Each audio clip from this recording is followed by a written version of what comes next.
Hello everyone, आज हम अपना नेक्स्ट चैप्टर बायोटेक्नोलॉजी का पढ़ेंगे जिसका नाम है biotechnology and it's applications.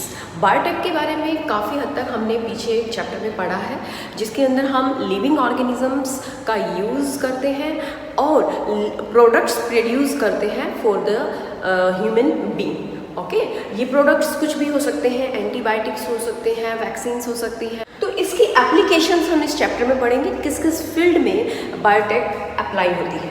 Okay, तो बायोटेक्नोलॉजी बेटा ये डील करती है large scale productions of the biopharmaceuticals, और बहुत सारे जेनेटिकली मॉडिफाइड ऑर्गेनिजम्स इसमें यूज़ किए जाते हैं। ठीक है, जो ऑर्गेनिजम्स होते हैं उनके जीन्स को मॉडिफाई किया जाता है ताकि जैसे प्रोडक्ट हम चाहते हैं उनसे हमें वैसे प्रोडक्ट मिल जाए। तो इसकी एप्लीकेशंस देखते हैं हम। ये बायोटेक्नोलॉजी यूज़ होती है एग्रीकल्चर फील्ड में, मेडिकल फील्ड में, बायोरेमिडिएशन होता है जो हमने वाटर सॉइल के अंदर जो भी वेस्ट होता है, यूज़ ऑफ लिविंग ऑर्गेनिजम्स की हेल्प से हम उन वेस्ट को कैसे ट्रीट कर सकते हैं। बेसिकली जो सीवेज ट्रीटमेंट भी हम पढ़ते हैं वो भी पार्ट है एक बायोटेक्नोलॉजी का।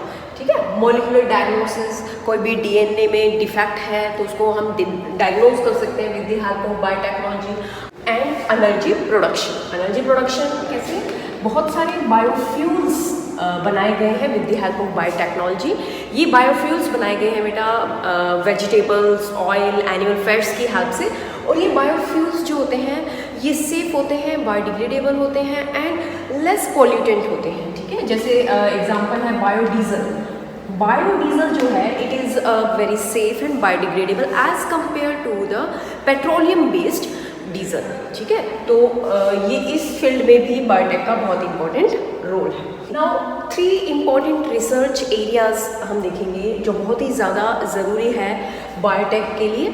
सबसे पहले हम क्या करते हैं, प्रोवाइडिंग बेस्ट कैटालिस्ट। सबसे पहला जो स्टेप होता है, सबसे पहले हम ऐसे इम्प्रूव्ड ऑर्गेनिज्म का सिलेक्शन करते हैं जो एक बेस्ट कैटालिस्ट के जैसा काम करता है। और बेसिकली ये क्या होता है, यूजुअली एक माइक्रोब या फिर एक प्योर एंजाइम हो सकता है। सेकेंड, इस कैटालिस्ट के लिए हम ऑप्टिमल कंडीशंस प्रोवाइड करते हैं ताकि उन कंडीशन पर ये कैटालिस्ट अच्छे से काम कर सके। हमने पढ़ा था ऑप्टिमल कंडीशंस के बारे में, जैसे स्ट्राइल कंडीशन होनी चाहिए, पीएच, टेम्परेचर, ऑक्सीजन, ये सब ऑप्टिमल कंडीशन चाहिए होती है कैटालिस्ट को अपना काम करने के लिए। देन नेक्स्ट है डाउनस्ट्रीम प्रोसेसिंग। अब जो कैटालिस्ट ने प्रोडक्ट बना दिया है वो प्रोडक्ट आगे प्रोसेसिंग में जाता है, जैसे सेपरेशन होती है उसकी, माइक्रो ऑर्गेनिज्म से उसको सेपरेट किया जाता है, प्यूरिफाई किया जाता है, देन उसके अंदर प्रिजर्वेटिव ऐड किए जाते हैं। लास्ट में टेस्टिंग के बाद एक फिनिशिंग प्रोडक्ट बनके तैयार हो जाता है, फिनिश्ड प्रोडक्ट जो आगे मार्केट में भेजने के लिए सुटेबल होता है। ठीक है, तो ये 3 क्रिटिकल रिसर्च एरियाज है जिसके ऊपर बायोटेक काम करता है। तो सबसे पहले हम स्टार्ट करते हैं बेटा एग्रीकल्चर फील्ड से। तो एग्रीकल्चर में हमारे पास 3 ऑप्शंस होते हैं जिनकी हेल्प से हम फूड प्रोडक्शन को इंक्रीज कर सकते हैं। सबसे पहला जो मेथड है it is the agrochemical based agriculture. Agrochemical means होता है जिसमें हम पेस्टिसाइड्स एंड फर्टिलाइजर्स का यूज़ करते हैं to increase the food production. But ये पेस्टिसाइड्स, फर्टिलाइजर्स बहुत ही ज़्यादा एक्सपेंसिव होते हैं, जिस वजह से फार्मर्स के लिए ये खरीदना बहुत ही मुश्किल हो जाता है, और इनसे फूड प्रोडक्शन भी इतना ज़्यादा नहीं होता कि जो ग्रोइंग पॉपुलेशन है उसकी फूड रिक्वायरमेंट को पूरा कर सके। देन जो सेकंड मेथड है ऑर्गेनिक एग्रीकल्चर। ऑर्गेनिक एग्रीकल्चर जो ऑर्गेनिक फार्मिंग होती है जिसमें farmers bio fertilisers, bio pesticides, bio control agents का यूज़ करते हैं to increase the food production. But this method is also not accepted to increase the food production. Now जो third method है हमारे पास genetically modified crop based agriculture. इस method के अंदर बेटा जो क्रॉप है उसको जेनेटिकली मॉडिफाइड कर दिया गया है। कैसे? By introducing the desired gene, जिस वजह से वो क्रॉप मॉडिफाई हो गई है और इससे जो प्रोडक्शन होगा वो बहुत ही हाई अमाउंट में होगा। ठीक है, हाई अमाउंट प्रोडक्शन होगा। और ये मॉडिफिकेशन कैसे हुई है? With the help of biotechnology. हमने रिकॉम्बिनेंट डीएनए टेक्नोलॉजी पढ़ा है, उसकी हेल्प से हम क्रॉप को मॉडिफाई कर सकते हैं और इससे जो प्रोडक्शन होगा वो हाई होगा। तो ये जो मेथड है it is highly acceptable for increasing the food production.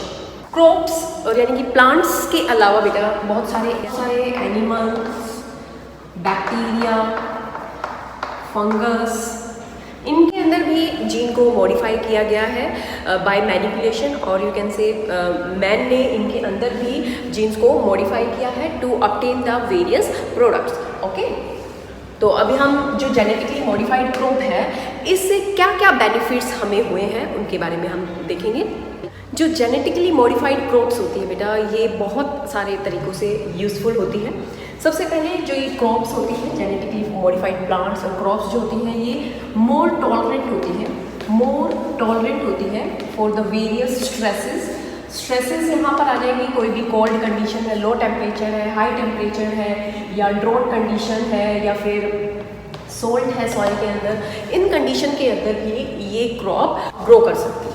Second, ये जो केमिकल्स होते हैं, जो पेस्टिसाइड्स, इंसेक्टिसाइड्स, उनके ऊपर भी डिपेंड नहीं करती है ये genetically modified crops.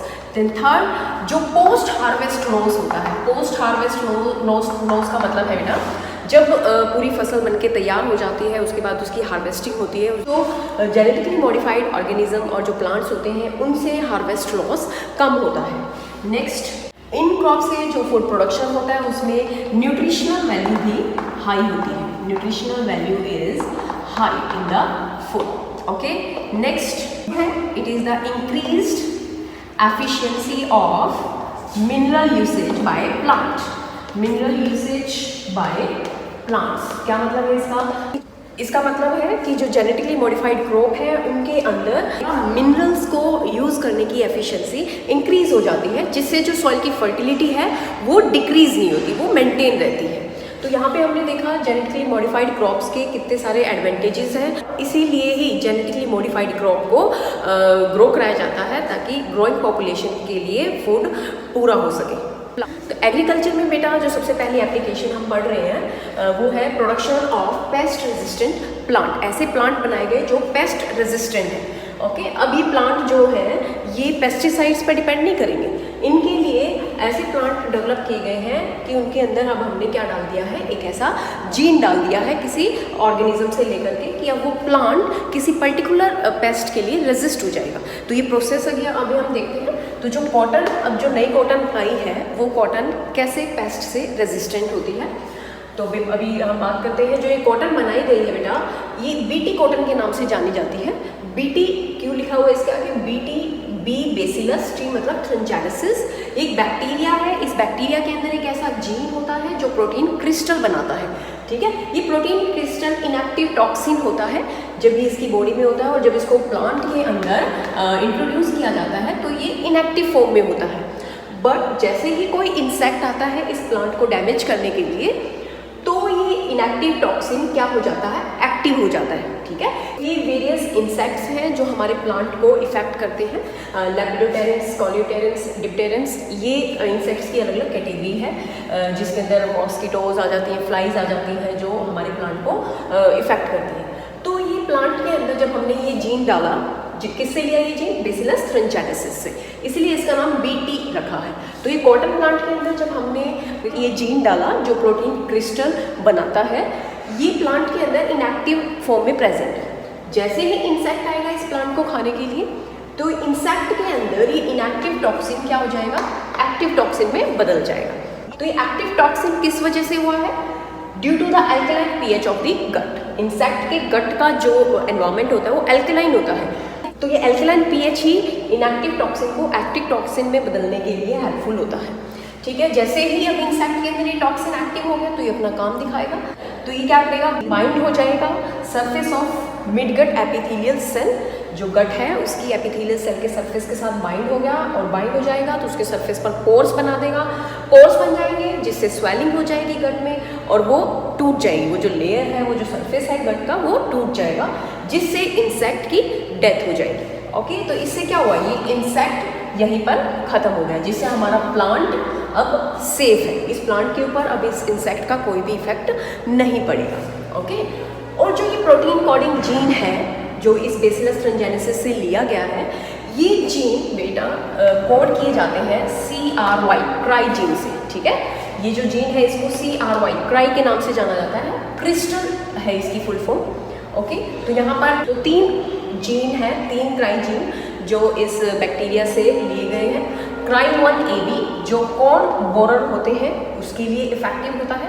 Cry2AB and Cry1AC they are effective against the cotton bollworm. ठीक है, तो इनसे बचाने के लिए इन जीन्स का यूज़ किया जाता है प्लांट के अंदर। ये भी अपना सेम प्रोसेस करते हैं, प्रोटीन प्रोड्यूस करते हैं जो इनएक्टिव फॉर्म में होता है, लेकिन जैसे ही कोई पर्टिकुलर इंसेक्ट आता है प्लांट को इफेक्ट करने के लिए तो ये प्रोटीन उनके गट के एल्कलाइन पीएच से एक्टिव हो जाता है और उस गट की लाइनिंग को तोड़ना शुरू कर देता है, जिससे पोर्स बन जाते हैं, स्वेलिंग हो जाती है, उसकी लास्ट में इंसेक्ट की डेथ हो जाती है।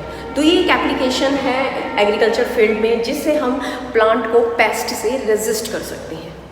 दूसरा यहाँ पर जो प्लांट है जिसको पेस्ट रेजिस्टेंट बनाया गया है वो है टोबैको प्लांट।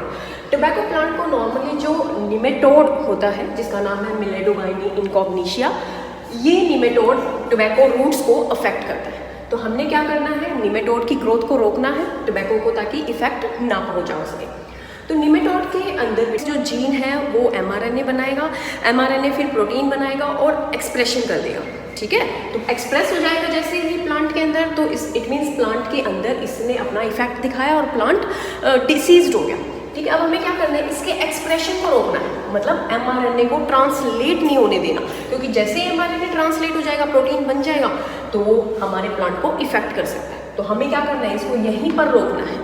तो इसके लिए हम क्या करते हैं, हम एग्रोबैक्टीरियम वेक्टर लेते हैं। एग्रोबैक्टीरियम वेक्टर जो प्लांट के लिए बेस्ट वेक्टर का काम करता है, इसके साथ हम निमेटोड स्पेसिफिक जीन को लाइगेट कर देते हैं। निमेटोड, ये जो निमेटोड है इसको अफेक्ट करने वाला एक स्पेसिफिक जीन हम लेते हैं किसी वायरस से और उसको हम लाइगेट कर देते हैं एग्रोबैक्टीरियम वेक्टर के साथ। ठीक है, अब ये रिकॉम्बिनेंट बन गया। अब इसको हम इंट्रोड्यूस करा देंगे किसके अंदर, इसी टोबैको प्लांट के अंदर।